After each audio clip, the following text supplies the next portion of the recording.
नमस्कार दोस्तों, आप सभी का स्वागत है आपके अपने चैनल जॉब जॉय में। तो दोस्तों, एसएससी की जो भर्तियां साल 2025-26 में होने वाली हैं उसके लिए एसएससी की तरफ से शंखनाद हो चुका है। और दोस्तों, जो स्टार्टिंग यहां पे एसएससी ने की है, जैसा कि जो एग्जाम कैलेंडर एसएससी ने जारी किया था उसके अनुसार आपका जो सिलेक्शन पोस्ट फेज 13 का नोटिफिकेशन जारी होने वाला था वो आपका 2 जून की डेट में नोटिफिकेशन जारी हो चुका है। और दोस्तों, साल 2025 के लिए सबसे पहला नोटिफिकेशन आपका जारी हुआ है। अब दोस्तों, क्या क्या यहां पे बदलाव हुए हैं एसएससी में, क्या क्या बदलावों के साथ में एसएससी इस बार आने वाली है, उसकी जानकारी आपको इस वीडियो के माध्यम से मिलने वाली है। साथ ही सिलेक्शन पोस्ट फेज 13 में कौन अभ्यर्थी अप्लाई कर पाएंगे, कौन नहीं कर पाएंगे, एजुकेशनल क्वालिफिकेशन आपकी क्या रहने वाली है, इंपोर्टेंट डेट्स क्या रहने वाली है, और जो आपके डॉक्यूमेंट्स हैं किस फॉर्मेट में चाहिए होंगे आपको, और एग्जाम का पैटर्न क्या रहने वाला है, और जितनी भी तमाम जानकारियां इस भर्ती से रिलेटेड, तो दोस्तों पूरी जानकारी आपको इस वीडियो के माध्यम से मिलने वाली है। सिंगल वीडियो को देखने के बाद में इस भर्ती से रिलेटेड आपके मन में जो भी डाउट होंगे वो सारे क्लियर होने वाले हैं। तो पूरी जानकारी के लिए वीडियो को अंत तक जरूर देखें। और अगर इससे पहले आप हमारे चैनल पर पहली बार विजिट कर रहे हो तो सभी सरकारी भर्तियों की लेटेस्ट और ऑथेंटिक अपडेट्स पाने के लिए चैनल को जरूर सब्सक्राइब करें, साथ ही बेल आइकन को भी प्रेस कर ले जिससे कि आने वाली वीडियोस की नोटिफिकेशन आपको समय पर मिलती रहे। तो दोस्तों, सबसे पहले तो हम वैकेंसीज की बात कर लेते हैं। सिलेक्शन पोस्ट फेज 13 में आपकी जो टोटल वैकेंसीज हैं उनकी संख्या 2423 रहने वाली है। 2423 पदों के लिए नोटिफिकेशन एसएससी ने जारी किया है। अच्छी खासी संख्या में ये पोस्ट आपकी रहने वाली हैं। अब दोस्तों, यहां पे सबसे पहले हम इंपोर्टेंट डेट्स के बारे में बात कर लेते हैं।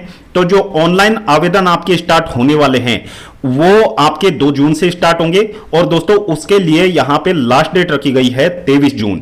और दोस्तों, यहां पे बात करेंगे ऑनलाइन फीस पेमेंट की, जो लास्ट डेट रखी गई है आपकी 24 जून 2025 रखी गई है। और दोस्तों, यदि आप फॉर्म भरते समय कोई गलती कर देते हैं तो उसके लिए एक्स्ट्रा पेमेंट के साथ में जो करेक्शन विंडो ओपन रहेगी वो आपकी 28 जून से 30 जून तक ओपन रहने वाली है। यानी कि 28 जून से 30 जून तक आप जो है करेक्शन फीस वहां पे करके अपने फॉर्म में करेक्शन कर सकते हैं। पहली बात तो फॉर्म को सावधानी से भरिएगा जिससे कि करेक्शन की नौबत ही ना आए। फिर दोस्तों, यहां पे बात कर लेते हैं जो आपका कंप्यूटर बेस्ड टेस्ट होने वाला है उसकी डेट्स क्या रहने वाली है। तो दोस्तों, जो आपका एग्जाम स्टार्ट होगा 24 जुलाई से आपका एग्जाम स्टार्ट होने वाला है और 4 अगस्त 2025 तक आपका एग्जाम होने वाला है। और दोस्तों, यदि फॉर्म भरते समय या फिर कोई किसी भी तरीके की कोई प्रॉब्लम आपको आती है तो एसएससी ने यहां पे ये टोल फ्री नंबर आपको अवेलेबल करा दिया है। तो यहां पे आप अपने डाउट्स एसएससी से क्लियर कर सकते हैं। अब दोस्तों, बात कर लेते हैं यहां पे आगे इस भर्ती में एज लिमिट आपकी जो है कब से काउंट की जाने वाली है, किस डेट को आधार मानकर आपकी आयु की गणना की जाने वाली है। तो दोस्तों, 1 अगस्त 2025 को आधार मानकर आपकी आयु की गणना की जाने वाली है। क्योंकि एसएससी सिलेक्शन पोस्ट में आपकी बहुत तरह की वैकेंसीज होती हैं, बहुत सारी पोस्ट होती हैं, तो सभी के लिए जो अलग अलग एज लिमिट यहां पे रखी जाती है, किसी में 18 से 25 साल होती है, किसी में 18 से 27 साल होती है, किसी में 18 से 28 साल होती है, किसी में 18 से 30 साल होती है। इसी तरीके से अलग अलग यहां पे एज लिमिट होती है। तो यहां पे जो आयु की गणना आपकी की जाने वाली है वो 1 अगस्त 2025 को आधार मान के की जाने वाली है। फिर यहां पे आगे बात कर लेते हैं एज लिमिट में जो रिलैक्सेशन की बात कर लेते हैं। तो दोस्तों, यहां पे जैसा कि एसएससी हमेशा से रिलैक्सेशन देता आया है, एससी एसटी कैटेगरी को 5 साल का, ओबीसी को 3 साल का, पीडब्ल्यूबीडी को 10 साल का, पीडब्ल्यूबीडी ओबीसी को 13 साल का रिलैक्सेशन और पीडब्ल्यूबीडी एससी एसटी को 15 साल का रिलैक्सेशन यहां पे दिया जाएगा एज में। बाकी आप डिटेल जो है नोटिफिकेशन में देख सकते हैं। फिर इसके बाद में इसेंशियल एजुकेशनल क्वालिफिकेशन और एज लिमिट जो कि हम आपको ऊपर बता चुके हैं। तो दोस्तों, जो आपकी एजुकेशनल क्वालिफिकेशन है किसी भी पोस्ट से रिलेटेड, तो दोस्तों आपकी 1 अगस्त 2025 से पहले पहले आपकी जो एजुकेशनल क्वालिफिकेशन है वो कंप्लीट होनी चाहिए जिस भी पोस्ट के लिए आप अप्लाई कर रहे हैं। यदि 1 अगस्त के बाद में आपकी वो एजुकेशनल क्वालिफिकेशन कंप्लीट होती है तो आप उस भर्ती के लिए एलिजिबल नहीं रहोगे। यहां पे क्लियरली एसएससी ने मेंशन कर दी है ये बात। अब आगे बात कर लेते हैं यहां पे एप्लीकेशन फीस की। तो दोस्तों एप्लीकेशन फीस यहां पे आपकी 100 रुपए रहने वाली है। और दोस्तों जो आपका फीस पेमेंट का जो माध्यम रहने वाला है ऑनलाइन रहने वाला है। यहां पे आप भीम यूपीआई से एप्लीकेशन फीस का पेमेंट कर सकते हैं, नेट बैंकिंग से कर सकते हैं, वीजा, मास्टर कार्ड और RuPay credit and debit card से भी आप अपनी फीस का पेमेंट कर सकते हैं। और दोस्तों जो आपकी ऑनलाइन फीस के पेमेंट की लास्ट डेट रखी है वो आपकी 24 जून 2025 रात 11 बजे तक आप अपनी फीस का पेमेंट कर सकते हैं और अपनी जो रसीद है उसको डाउनलोड कर सकते हैं। फिर यहां पे आगे बात कर लेते हैं इस भर्ती के बारे में। तो जो करेक्शन विंडो, जैसा कि हमने आपको बताया था कि फॉर्म को सबसे पहली बात तो आपको सावधानी पूर्वक भरना है, क्योंकि छोटी से छोटी गलतियां आपको बहुत ज्यादा यहां पे प्रॉब्लम दे सकती हैं। तो उसके लिए आप फॉर्म को सावधानी पूर्वक भरें, या फिर ई मित्र पे भी आप जाते हैं तो पूरी डिटेल्स खुद से वेरीफाई करके वहां पे सबमिट करवाएं। और दोस्तों जो आपके करेक्शन विंडो ओपन रहने वाली है, क्योंकि वहां पे भी आपका एक्स्ट्रा पेमेंट लगने वाला है करेक्शन करने के लिए भी। तो यहां पे जो करेक्शन विंडो आपका ओपन रहेगा 28/6 से 30/6 रात 11 बजे तक आपका करेक्शन विंडो ओपन रहने वाला है। यानी कि 28/6 से 30/6 तक आप अपने फॉर्म में करेक्शन कर सकते हैं। अब दोस्तों यहां पे यदि बात करें जो एप्लीकेशन फीस है वो आपको 100 रुपए यहां पे देनी होगी। फिर कंप्यूटर बेस्ड टेस्ट की बात करें तो जो एग्जाम स्कीम आपकी रहने वाली है वो एज इट इज रखी गई है। एग्जाम स्कीम में किसी भी तरीके का कोई बदलाव आपका नहीं रहने वाला है। बेसिकली जो सिलेक्शन पोस्ट का एग्जाम होता है आपका 3 लेवल्स पे एग्जाम होता है। तो सबसे पहला लेवल तो आपका 10th पास वाला लेवल होता है, दूसरा आपका CHSL लेवल पे होता है और तीसरा होता है ग्रेजुएट लेवल पे। तो तीनों ही लेवल्स के लिए जो आपका एग्जाम पैटर्न है वो सेम रहने वाला है। बाकी जो क्वेश्चंस के लेवल हैं वो आपके चेंज हो जाएंगे।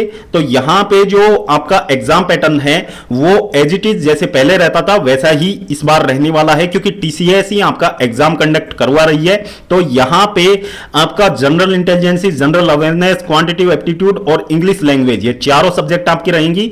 और दोस्तों प्रत्येक सब्जेक्ट के 25 क्वेश्चंस पूछे जाएंगे। और दोस्तों चारों सेक्शंस का जो मैक्सिमम मार्क्स रहेगा 50-50 नंबर रहने वाला है। और यहां पे 60 मिनट का समय आपको दिया जाएगा। और दोस्तों सिलेक्शन पोस्ट में जो आपका एग्जाम होता है इसमें सिर्फ एक ही कंप्यूटर बेस्ड टेस्ट आपका होता है। इसके बाद में आपका पोस्ट वाइज यदि आपका कोई स्किल टेस्ट वहां पे मेंशन कर रखा हो तो वो स्किल टेस्ट आपका होता है। अदरवाइज इसी के मार्क्स के बेसिस पे आपकी जो फाइनल मेरिट है वो तैयार की जाती है। और इसके अलावा यदि कोई जो आपका एक्सपीरियंस सर्टिफिकेट मांगा जाता है तो वो आप पोस्ट के अनुसार देख सकते हैं कि किस पोस्ट में आपका एक्सपीरियंस सर्टिफिकेट मांगा गया है या फिर किस पोस्ट में नहीं मांगा गया है। ये चीजें यहां पे हैं। बाकी नेगेटिव मार्किंग आपकी रहने वाली है जैसा कि पहले था 1/4 आप मान सकते हैं, 0.50 मार्क्स की यहां पे कटौती होगी यदि कोई क्वेश्चन आप गलत करते हो तो। फिर यहां पे बात कर लेते हैं आगे इस भर्ती में। और यदि आप यहां पे आंसर की में ऑब्जेक्शन रेज करते हो तो पर क्वेश्चन के लिए 100 रुपए यहां पे जो ऑब्जेक्शन फीस यहां पे रखी गई है, प्रत्येक क्वेश्चन के लिए आपको 100 रुपए जो है ऑब्जेक्शन फीस वहां पे देनी होगी। अब दोस्तों सबसे महत्वपूर्ण बात, यहां पे जो भी कैंडिडेट्स, यहां पे उन कैंडिडेट्स के लिए मेंशन किया हुआ है जिन्होंने की आधार बेस्ड अपना वेरिफिकेशन नहीं किया है ऑनलाइन, तो उन कैंडिडेट्स के लिए इंपोर्टेंट रहने वाला है। जिन भी कैंडिडेट्स ने आधार बेस्ड ऑथेंटिफिकेशन नहीं किया है उनको यहां पे एग्जाम सेंटर पे 2 घंटे पहले पहुंचना होगा। और दोस्तों 2 घंटे पहले पहुंचने के साथ साथ आपको 2 पासपोर्ट साइज जो रिसेंट कलर्ड फोटोज हैं वो आपको वहां पे लेके जाने हैं। ओरिजिनल आईडी प्रूफ आपको लेके जाने हैं जिसमें कि जो आपका डेट ऑफ बर्थ 10th की मार्कशीट में है वही डेट ऑफ बर्थ आपका होना चाहिए, जिसमें कि आप आधार कार्ड लेके जा सकते हैं, वोटर आईडी कार्ड लेके जा सकते हैं, ड्राइविंग लाइसेंस लेके जा सकते हैं, पैन कार्ड लेके जा सकते हैं, पासपोर्ट आप अपना लेके जा सकते हैं। और दोस्तों आधार कार्ड इशूड बाय स्कूल और कॉलेज का आधार कार्ड आईडी कार्ड आप लेके जा सकते हैं। यदि आप कहीं पे जॉब करते हैं तो आप अपना एम्प्लॉयर आईडी कार्ड वहां पे लेके जा सकते हैं। एक्स सर्विसमैन के लिए discharge book issued by the ministry of defence वो आप वहां पे लेके जा सकते हैं। और कोई भी जो सेंट्रल और स्टेट गवर्नमेंट में वैलिड आपका आईडी प्रूफ है वो आप वहां पे लेके जा सकते हैं। और बाकी सभी कैंडिडेट्स को यह हिदायत है कि यदि आपके आईडी प्रूफ में नाम में यदि आपका कोई करेक्शन हो, जैसे कि आपका आधार कार्ड, ये सारे यदि किसी भी डॉक्यूमेंट में आपका नाम का कोई करेक्शन हो तो दोस्तों करेक्शन को आप एग्जाम से पहले ही ठीक करवा लें तो आपके लिए उचित होगा।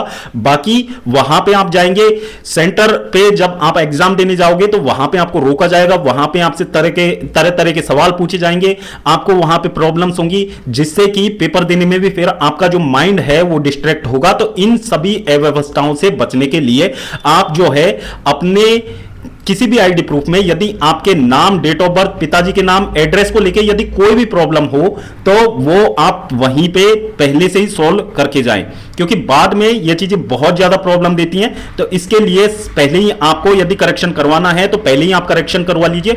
बाकी यहां पे बात करें डॉक्यूमेंट वेरिफिकेशन के समय, जो आपके कास्ट सर्टिफिकेट हैं वो आपके यहां पे एसएससी ने 1/8/2025 को आधार मानकर तैयार करवाने को कहा है, कि यानी कि 1/8/2025 से पहले पहले के आपके जो कास्ट सर्टिफिकेट हैं वो तैयार होने चाहिए। बाकी एसएससी ने यहां पे थोड़ी सी राहत स्टूडेंट्स को दी है कि यदि इस डेट के बाद के भी यदि आपके बने हुए कास्ट सर्टिफिकेट हैं, जैसे कि आपका ओबीसी सर्टिफिकेट और आपका ईडब्ल्यूएस सर्टिफिकेट, यदि ये इस डेट के बाद में भी यदि बनते हैं, यानी कि आपके डॉक्यूमेंट वेरिफिकेशन से पहले पहले आपके बनते हैं, तो भी उनको एक्सेप्ट कर लिया जाएगा। बाकी यहां पे यदि अभी तक आपने नहीं बनवाया है तो आप बनवा सकते हैं। और जो कैंडिडेट्स जिन्होंने की अपनी कैटेगरी चेंज करने के लिए जो है वहां पे जब रजिस्ट्रेशन के समय यदि कोई यूआर का कैंडिडेट है और वो ईडब्ल्यूएस का सर्टिफिकेट बनवाना चाहता है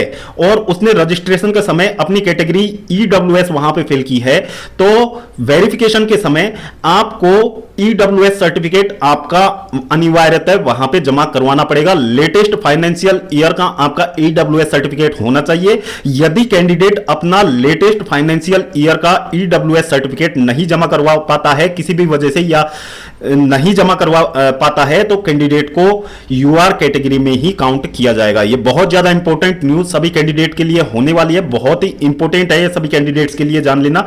बाकी एससी एसटी कैंडिडेट्स के लिए जो कास्ट सर्टिफिकेट आपका होता है उसमें किसी भी तरीके के कोई चेंजेस की आवश्यकता नहीं है। जो आपके पास बना हुआ है सेंट्रल गवर्नमेंट का वो आप वहां पे लेके जा सकते हैं डॉक्यूमेंट वेरिफिकेशन के समय। बाकी आप अपने आईडी वगैरह को अच्छे से चेक कर लीजिए, यदि उसमें किसी भी तरीके की कोई मिस्टेक है तो अभी आप लोग करेक्शन करवा लीजिए। और दोस्तों जो आपकी एग्जाम होने वाली है, एग्जाम डेट भी यहां पे क्लियरली मेंशन की गई है, तो एग्जाम इसी डेट्स पे आपके होने वाले हैं। वैसे तो टेंटेटिव डेट्स हैं, लेकिन इसी डेट्स पे आपके एग्जाम्स होंगे। तो ये था एसएससी सिलेक्शन पोस्ट फेज 13 का ऑफिशियल नोटिफिकेशन। और दोस्तों यदि इस नोटिफिकेशन में आपको किसी भी चीज को समझने में कोई भी दिक्कत आती है, आपके मन में किसी भी तरीके का कोई भी डाउट हो, तो आप कमेंट सेक्शन में अपना डाउट पूछ सकते हैं। आपका डाउट क्लियर करने का हम पूरा प्रयास करेंगे। तो दोस्तों होपफुली वीडियो आपको इंफॉर्मेटिव लगा होगा। वीडियो पसंद आया हो तो वीडियो को लाइक करें, अपने दोस्तों के साथ जरूर शेयर करें। और अगर इससे पहले आप हमारे चैनल पर पहली बार विजिट कर रहे हो तो सभी सरकारी भर्तियों की लेटेस्ट और ऑथेंटिक अपडेट्स पाने के लिए चैनल को जरूर सब्सक्राइब करें, साथ ही बेल आइकन को भी प्रेस कर लें, जिससे कि आने वाली वीडियोस की नोटिफिकेशन आपको समय पर मिलती रहे। तो दोस्तों इस वीडियो में फिलहाल इतना ही। जल्द मिलते हैं एक और नई सरकारी भर्ती की लेटेस्ट और ऑथेंटिक अपडेट के साथ। तब तक के लिए स्वस्थ रहें, तंदुरुस्त रहें और अपनी फ्यूचर एग्जाम्स की प्रिपरेशंस को जारी रखें।